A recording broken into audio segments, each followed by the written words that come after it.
పడి మెట్ల పైకెక్కి గుడికేగు భక్తులకు ఎదురొచ్చే బంగారు స్వామి ఇరుముడులు స్పృశించి శుభమనుచు దీవించి జన బృందముల చేరే జగమేలు స్వామి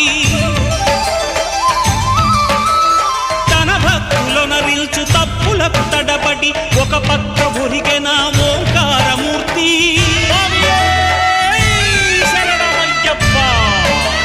స్వాములందరూ తనకు సాయము కాగా ధీమంతుడై లేచే ఆ కన్య స్వామి పట్టబంధము వీడి భక్తతతికై పరుగు పరుగున వచ్చే భూమిపైకి నరుడై